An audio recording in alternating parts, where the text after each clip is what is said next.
बड़ी खबर आपको बता दें, पुणे के उनजी डैम में नाव पलटी है। हादसे के बाद नाव में सवार 6 लोग लापता बताए जा रहे हैं। एनडीआरएफ एसडीआरएफ लापता लोगों की तलाश में जुटी हुई है। यह बड़ी खबर इस वक्त की आपको बता रहे हैं, पुणे से मिल रही है, जहां पर उजनी डैम में नाव पलटी है और हादसे के बाद नाव में सवार 6 लोग लापता है। अब एनडीआरएफ एसडीआरएफ की टीम लगातार जो लापता लोग हैं उनकी तलाश कर रही है। पलक दरअसल पुणे की इंदापुर तहसील के पास ये हादसा हुआ है, जहां पर कल शाम को एक नाव पलट गई थी। हादसे के बाद से 6 लोग लापता बताए जा रहे हैं। दरअसल जानकारी ये मिली है पुलिस के हवाले से। एनडीआरएफ, एसडीआरएफ, स्थानीय प्रशासन, पुलिस खोज और इसके अलावा बचाव कार्यों के लिए उनको तैनात कर दिया गया है पुलिस को यहाँ पर, जो कि खोज और बचाव कार्य लगातार यहाँ पर चला रही है। बड़ी जानकारी है, फिलहाल 6 लोगों के लापता होने की जानकारी इस पूरी घटना में मिल रही है। तो बड़ी खबर है, उजनी डैम में नाव पलट गई, 6 लोगों की डूबने की आशंका इसमें है। रेस्क्यू ऑपरेशन वहां पर लगातार जारी है। हालांकि पुलिस के हवाले से ये खबर मिली है कि एनडीआरएफ की टीम को सूचना दे दी गई है, वो मौके पर मौजूद है।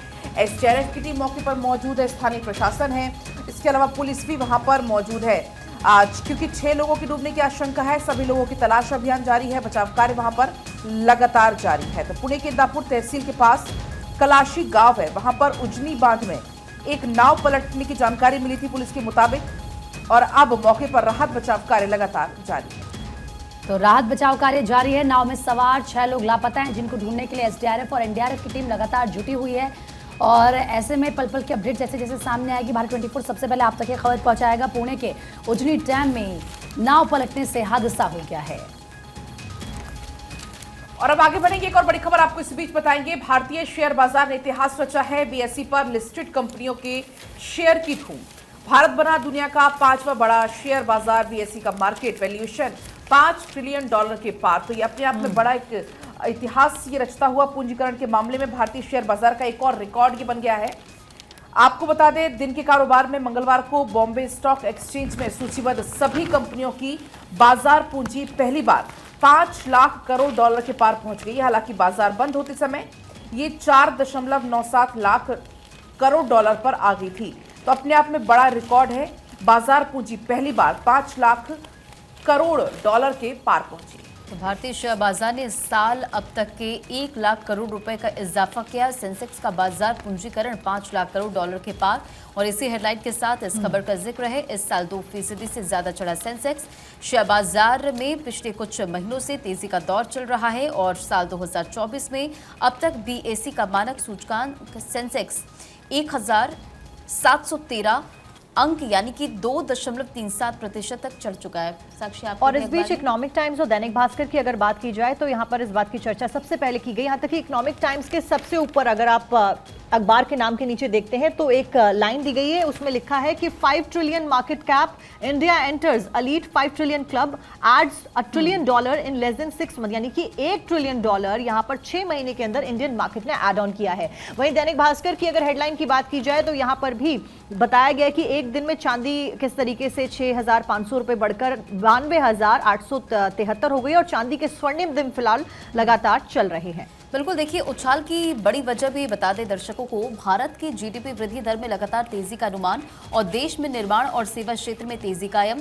घरेलू मांग में जबरदस्त इजाफे से कारोबारी मुनाफा बढ़ा है और देश में कारोबारी सुगमता बढ़ी है, जिससे निवेशक आकर्षित हुए हैं। और 5वीं वजह है अमेरिकी फेडरल द्वारा ब्याज दरों में कटौती के संकेत से बाजारों में तेजी का रुख। तो उछाल की ये बड़ी वजह जो अखबारों में मेंशन है। बढ़ेंगे खबरों में आगे। देखिए, भारतीय शेयर बाजार के ऐतिहासिक छलांग और 6 महीने से भी कम समय में $1 ट्रिलियन बढ़ा है। 29 नवंबर 2023 को ये $4 ट्रिलियन था। तो ये बड़ी जानकारी आपको बता रहे थे कि भारतीय शेयर बाजार में लगातार ऐतिहासिक छलांग है और इससे लेकर ये पूरी जानकारी शेयर की गई। साक्षी, बिल्कुल, और अखबारों में भी इसी बात का जिक्र किया गया। इस बीच आगे बढ़ते हैं, आपको बता दें कि अफवाह से शेयरों में उतार चढ़ाव रोकने के लिए गाइडलाइंस भी जारी कर दी गई है। कंपनी को 24 घंटे में स्थिति साफ करनी होगी, गाइडलाइन जारी की गई। 1 जून से ये नियम लागू हो जाएंगे। तो शेयर मार्केट अपने उछाल पर लगातार पहुंच रही है और 5 ट्रिलियन में पहुंच गए हैं और 1 ट्रिलियन अगर बात की जाए तो पिछले 117 दिन में ऐड किए हैं वर्ल्ड मार्केट में।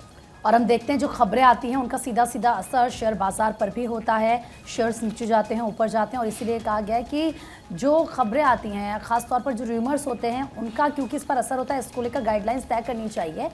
आगे बढ़ते हैं। आरबीआई ने भारत के विकास दर का संशोधित अनुमान जारी किया है। विकास दर को लेकर आरबीआई का अनुमान है पहली तिमाही में 7.5% रह सकती है जीडीपी। तो देखिए किस तरीके से विकास दर को लेकर आरबीआई का ये अनुमान आपको बताया है हमने, जब आरबीआई ने भारत के विकास दर का संशोधित अनुमान जारी किया है और ये कहा गया है कि पहली तिमाही में 7.5% जीडीपी रह सकती है। और वहीं देखिए सोना पहली बार 74,000 के पार, चांदी ने 92,444 का ऑल टाइम हाई रिकॉर्ड बनाया। एक ही दिन में 6,000 रुपए कीमत बढ़ी है। तो लगातार हमने देखा बीते दिनों कैसे सोने और चांदी के दाम में उछाल दर्ज किया गया। हालांकि बाद में थोड़ा सा ये रेट कम भी हुआ, लेकिन इसके बाद एक बार फिर से 74,000 के पार हुआ है पहली बार सोना, और चांदी ने 92,444 का ऑल टाइम रिकॉर्ड हाई बना। और पलक, दैनिक भास्कर का भी हम जिक्र कर भी रहे थे जब हम मार्केट की खबर बता रहे थे। फ्रंट पेज पर यह हेडलाइन दी गई है कि चांदी के स्वर्णिम दिन फिलहाल चल रहे हैं। चांदी अगर अंतर्राष्ट्रीय बाजार में देखा जाए तो सोने के मुकाबले दुगनी तेजी के साथ में बढ़ रही है।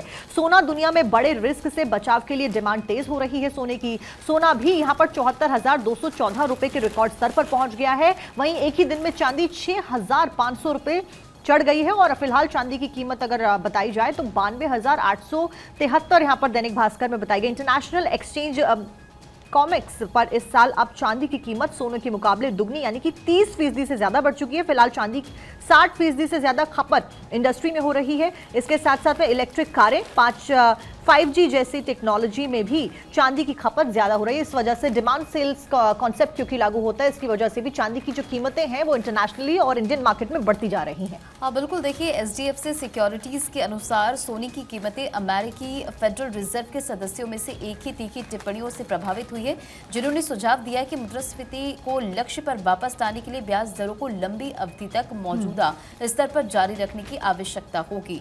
तो सोने और चांदी के भाव में रिकॉर्ड स्तर से फिसले, ये जानकारी। अच्छा रंजना, एक और महत्वपूर्ण जानकारी ये कि अभी मौजूदा वक्त में जो चांदी की कीमत है वो 92,873 बताई जा रही है, वहीं सोना 74,214 बताया जा रहा है। यहाँ पर यह भी प्रेडिक्शन बताया गया कि आगे क्या होगा। अगले 3 महीने में दाम 98,500 रुपए तक जा सकते हैं। विपरीत हालात में 85,000 रुपए से ऊपर भी रह सकते हैं। ये चांदी के दाम है। वहीं सोना भी बढ़ेगा, 24 कैरेट सोने के दाम 75,000 रुपए तक जा सकते हैं। यहाँ तक कि रुझान पलटे तो 70,000 रुपए के ऊपर रह सकते हैं। बिल्कुल, देखिए सोने और चांदी के भाव का जिक्र है और रिकॉर्ड स्तर से फिसले, ये जानकारी शेयर की गई। राष्ट्रीय राजधानी में मंगलवार को सोने और चांदी की कीमतें अपने रिकॉर्ड ऊंचाई से नीचे आई है, ये अखबारों में है। और कमजोर वैश्विक रुख और मुनाफा वसूली के कारण सोने की कीमत में 550 रुपए प्रति 10 ग्राम की गिरावट दर्ज हुई है। खैर, खबरों में बढ़ेगी आगे। और भेल का चौथी तिमाही में मुनाफा 26% घटकर 479 करोड़। आय सालाना आधार पर 0.40% बढ़ी, 25 पैसे प्रति शेयर का लाभांश देगी कंपनी। तो ये बड़ी जानकारी, जहां भेल का चौथी तिमाही में मुनाफा घटा है और मुनाफा 26% घटकर 489 हो गया है और आय सालाना आधार पर 0.40% बढ़ी है। तो बीएचईएल का चौथी तिमाही में मुनाफा घटा है। आगे बढ़ते हैं, अगली खबर का रुख कर लेते हैं। दिल्ली से खबर, जहां पर वोटिंग वाले दिन खास इंतजाम किए जाएंगे। 25 तारीख को क्योंकि वोटिंग है, 7 सीटों के ऊपर वोट डाले जाएंगे। लू क्योंकि बहुत ज्यादा चल रही है उत्तर भारत में, गर्मी के लिए ऑरेंज और रेड अलर्ट जारी कर दिया गया। इस बीच लू से बचने के लिए 30 करोड़ रुपए खर्च किए जाएंगे सरकार के द्वारा, इलेक्शन कमीशन के द्वारा। वोटिंग वाले दिन लू से बचाव के लिए खासा इंतजाम करने के लिए कह दिया गया। हर मतदान केंद्र पर पर्याप्त संख्या में वाटर कूलर्स लगाए जाएंगे। इस बीच 567 पोलिंग स्टेशन पर यहाँ पर या कहीं कॉलेज में स्टेशंस बनाए गए हैं, कहीं स्कूल्स में क्योंकि पोलिंग बूथ बनाए जाते हैं। उन सब पे पानी के लिए तो पहले ही कह दिया गया था इलेक्शन कमीशन के द्वारा, क्योंकि गर्मी बहुत ज्यादा है। इस बीच पानी हुआ, ओआरएस वाटर हुआ, उस सबके इंतजाम किए जाएंगे। इसके साथ साथ में अब दिल्ली में 25 तारीख को 7 सीटों पर वोटिंग होगी। ऐसे में वाटर कूलर्स के लिए भी यहाँ पर कह दिया गया है कि गर्मी से लोगों को दिक्कत ना हो।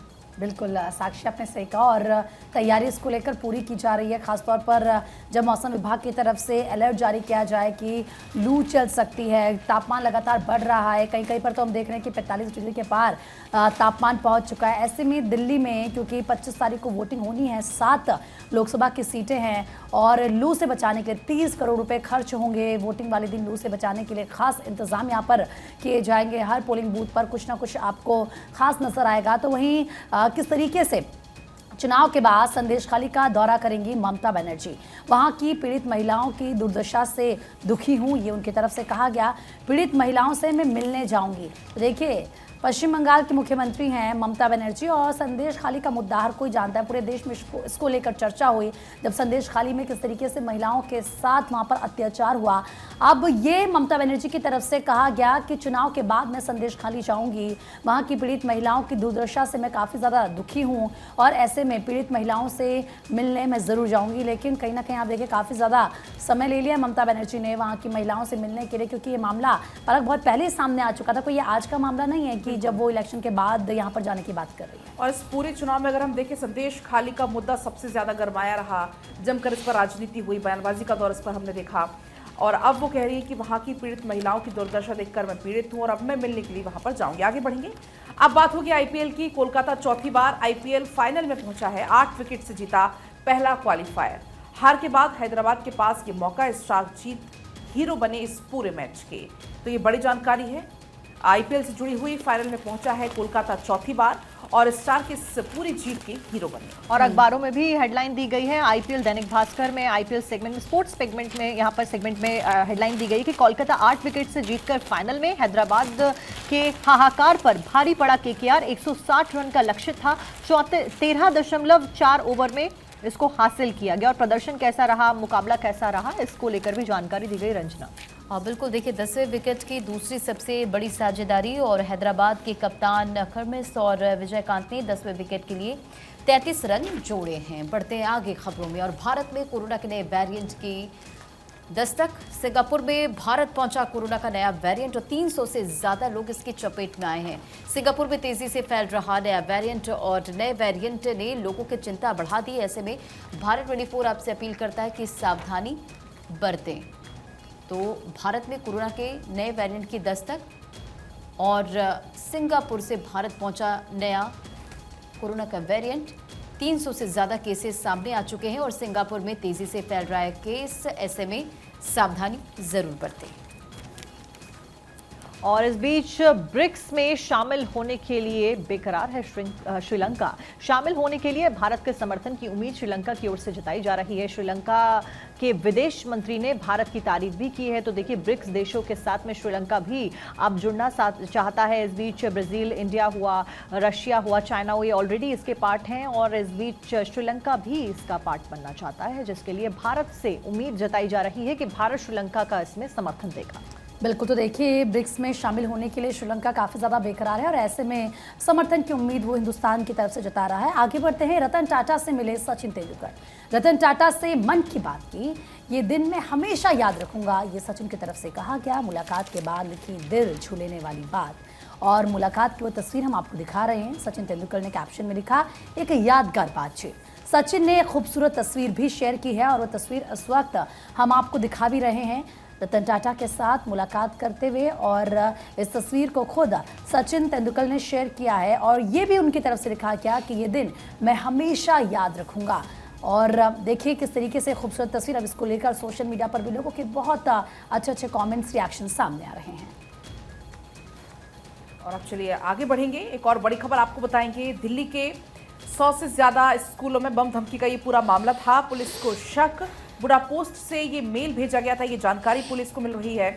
जांच में धमकी फर्जी निकली थी। आपको याद होगा, आज 100 से ज्यादा स्कूलों में एक साथ धमकी भरा मेल आता है, उसके बाद पेरेंट्स में, बच्चों में, स्कूलों में एक खलबली सी मच जाती है।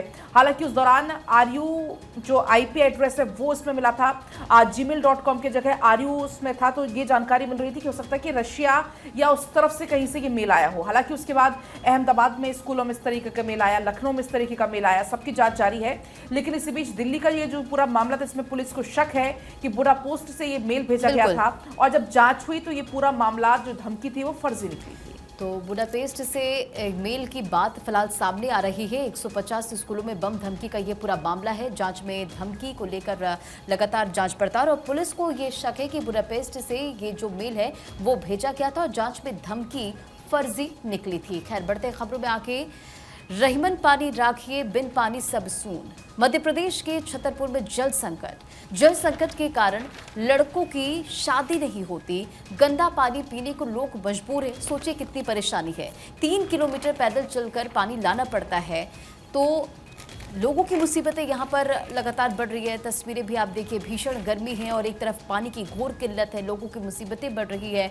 मध्य प्रदेश के छतरपुर में जल संकट से लोग जूझ रहे हैं और जल संकट के लिए एक लंबा सफर जो है, पानी के लिए उन्हें एक लंबा सफर जो है वो तय करना पड़ रहा है। गंदा पानी पीने को लोग यहाँ पर मजबूर। रंजना, क्योंकि आपने पानी की बात कही तो बहुत इंपॉर्टेंट हो जाता है पानी की समस्या को सॉल्व करना। ऐसे में क्योंकि इकोनॉमिक टाइम्स मेरे पास है, यहाँ पर पेज नंबर 3 पर प्योर पॉलिटिक्स की जब हम बात करते हैं तो कुछ महिलाओं की फोटो दी गई है जिसमें उन्होंने हाथ में बकेट के साथ में यानी कि बाल्टी के साथ में एक कार्ड पकड़ रखा है। उस कार्ड पे लिखा है नो वाटर नो वोट। ये अमृतसर की तस्वीर बताई जा रही है। यहाँ पर लिखा जा रहा है कि ये सभी रेजिडेंट्स हैं एक इलाके के जिन्होंने नो वाटर नो वोट का प्ले कार्ड पकड़ा, साथ में बकेट यानी कि बाल्टी भी पकड़ी और वो प्रोटेस्ट कर रहे हैं इसलिए कि उनके यहाँ पर पानी की जो सप्लाई है उसके लेकर वो बहुत परेशान है और उन्होंने कहा कि अगर पानी नहीं आएगा तो हम वोट भी नहीं डालेंगे। साक्षी, ये जो तस्वीर हम दिखा रहे हैं वहां पर गांव वालों का कहना है कि 2 से 3 किलोमीटर तक हमें पैदल चलना पड़ता है सिर्फ और सिर्फ पानी लाने के लिए। वजह यही है कि लोग अपनी बेटियां यहाँ पर नहीं देना चाहते हैं, लोगों की यहाँ पर शादी नहीं हो रही। पिछले कुछ साल में जो जल संकट है वो काफ़ी ज़्यादा गहरा रहा है। कारण यही है कि यहाँ पर जो लोग हैं वो काफ़ी ज़्यादा परेशान हैं। उनका कहना है गांव वालों का कि जब हम 2 से 3 किलोमीटर तक जाते हैं, पैदल जाते हैं, जंगली जानवरों का डर काफ़ी ज़्यादा रहता है। हम सुबह 9 बजे से शाम के 4 बजे तक वहाँ पर जाते हैं। इसी बीच जंगली जानवरों का डर भी हमको होता है, इसलिए हम टाइम बे टाइम भी नहीं जा सकते। तो कुल मिलाकर कितने ज़्यादा चैलेंजेस हैं वो इस खबर से पता चल सकता है। आगे बढ़ेंगे, इस बीच एक बड़ी खबर आपको बताएंगे। बिहार के सीतामढ़ी से जहां पर हुआ है भीषण सड़क हादसा, ट्रक और ऑटो में हुई टक्कर, 3 लोगों की मौत की खबर है। हादसे में 6 लोग हुए गंभीर रूप से घायल। ये बड़ी जानकारी, ट्रक और ऑटो की टक्कर में 3 लोगों की मौत की खबर। हादसे में 6 लोग गंभीर रूप से घायल हैं, उन्हें अस्पताल पहुंचा दिया गया है। हालत उनकी गंभीर बताई जा रही है। सभी घायलों का अस्पताल में फिलहाल इलाज चल रहा है। और देखिए आगे बढ़ते हैं। इस बीच राजस्थान से खबर, जहां पर 5 दिन में गर्मी का हाई अलर्ट जारी कर दिया गया है। 48 डिग्री के पार में पारा पहुंचेगा और इस बीच अफसरों की छुट्टियां रद्द कर दी गई हैं। साथ साथ में मुख्यालय भी नहीं छोड़ेंगे, ये कह दिया गया है। तो राजस्थान में 5 दिन गर्मी का हाई अलर्ट। उत्तर भारत के साथ साथ में राजस्थान हुआ, बिहार हुआ, यहाँ पर हीट वेव के लिए अलर्ट जारी कर दिया गया। और लगातार अमन हर रोज ही हम ये बता रहे हैं कि किस तरीके से आप गर्मी से अपना बचाव करें। जहां एक तरफ तमिलनाडु में बारिश से लोग परेशान है, वहीं उत्तर भारत में लोग गर्मी और हीट वेव से परेशान हैं। बिल्कुल सही कहा साक्षी आपने। तो वहीं राजस्थान, एमपी समेत 6 राज्यों में हीट वेव का रेड अलर्ट जारी किया गया है। कोटा में लू से 1 की मौत हुई है। तो वहीं दिल्ली में तापमान 47 डिग्री, सोचिए किस तरीके से तापमान लगातार बढ़ रहा है और ऐसे में खासतौर पर दिल्ली एनसीआर के लोग और जो राजस्थान के लोग हैं उन पर गर्मी का असर पड़ रहा है। और अब आगे बढ़ने की बात हीट वेव के सितम की हम कर रहे हैं और ये गर्मी कब कम होगी, ये सवाल अब हर किसी के मन में आने लगा है। क्योंकि जब मई में इतना बुरा हाल है तो जून में क्या होगा, ये काफी सोचने वाली बात है। दिल्ली एनसीआर में गर्मी का सितम लगातार जारी है। एसी, कूलर, पंखे ने काम करना बंद कर दिया है और ऐसे में भीषण गर्मी के चलते 8 राज्यों में लू का रेड अलर्ट जारी है। हिमाचल, पंजाब, हरियाणा, यूपी समेत उत्तर पश्चिम पूर्वी भारत में फिलहाल 5 दिन तक कोई राहत नहीं मिलने वाली है। बिल्कुल, मौसम विभाग ने ऑरेंज और रेड अलर्ट जारी कर दिया। 7 राज्यों में 25 तक लू का अलर्ट है। दिल्ली एनसीआर में हीट वेव का प्रकोप जारी है। हीट वेव के चलते भारत में सबसे ज्यादा मौतें हैं। 2050 तक बेहद खराब हो सकते हैं हालात और मौसम विभाग ने रेड अलर्ट जारी कर दिया है। तो देखिए 42 डिग्री से अधिक दिल्ली का तापमान और फिलहाल गर्मी से राहत मिलती हुई लोगों को नजर नहीं आ रही। दैनिक भास्कर के फ्रंट पेज पर हेडलाइन, केरल में आज भारी बारिश के आसार और उत्तर पश्चिम के 7 राज्य में 5 दिन और तपेंगे, हीट वेव चलेगी, कह दिया गया। आगे बढ़ते हुए आपको बता दें कि आरटीओ में ड्राइविंग टेस्ट की जरूरत नहीं होगी। 1 जून से ये नए ड्राइविंग नियम लागू किए जाएंगे, जिसके अनुसार अब ड्राइविंग लाइसेंस बनाना आसान हो जाएगा। 1 जून से नए ड्राइविंग लाइसेंस बनवाने के नियम लागू होंगे। बिना आरटीओ गए आप डीएल बना सकते हैं, क्योंकि अभी आपको आरटीओ जाना पड़ता है, वहाँ पर टेस्ट देना पड़ता है और अगर आप वो टेस्ट पास करते हैं तो ही आपको लाइसेंस मिलता है, वरना नहीं। और 3 मौके आपको मिलते हैं। आगे बढ़ते हैं। ईपीएफओ ने नियमों में बदलाव किया है। आधार कार्ड के बिना भी निकलेगा पीएफ से पैसा। नॉमिनी या फिर दावेदार बिना आधार के निकाल सकेंगे रकम। तो देखिए ईपीएफ की तरफ से ये अब नए नियम जारी किए गए हैं कि आधार कार्ड के बिना भी आप अपने पीएफ का पैसा निकाल सकते हैं। नॉमिनी या फिर दावेदार बिना आधार के रकम को निकाल सकते हैं। और अब ईपीएफओ में पैसा निकालने की जो प्रक्रिया उसको दिन ब दिन सरल भी किया जा रहा ताकि लोगों को इसमें परेशानी कोई ना हो। आगे बढ़ेंगे। नेतन्याहू के खिलाफ जारी हो सकता है अरेस्ट वारंट। इंटरनेशनल कोर्ट में सुनवाई जारी है। आरोप फिलिस्तीनियों पर हमले करवाए हैं, गाजा को तबाह करने की कोशिश की गई है। तो अब नेतन्याहू के खिलाफ अरेस्ट वारंट जारी होगा, ये जानकारी। बढ़ते खबरों में आगे, रूस के हाइपरसोनिक विशेषज्ञ को मिली 14 साल की कैद। 77 साल के मास्लोव पर राजद्रोह का दोष सिद्ध और 2 अन्य वैज्ञानिकों को 2022 में राजद्रोह के आरोप में गिरफ्तार किया गया था।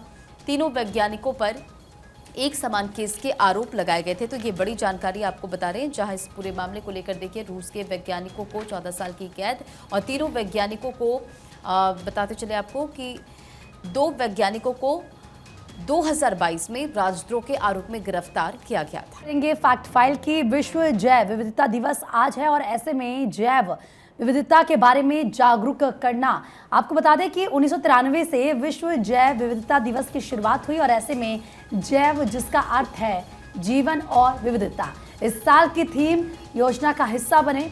मानव सभ्यता जैविक विविधता के स्तंभों पर बनी है और ऐसे में आपको बता दें कि आज विश्व जैव विविधता दिवस है और आज की जो थीम है, यानी कि इस साल की जो थीम है, वो योजना का हिस्सा बने, ये थीम रखी गई है। तमाम चीजों को ध्यान में रखकर इस थीम को रखा गया है।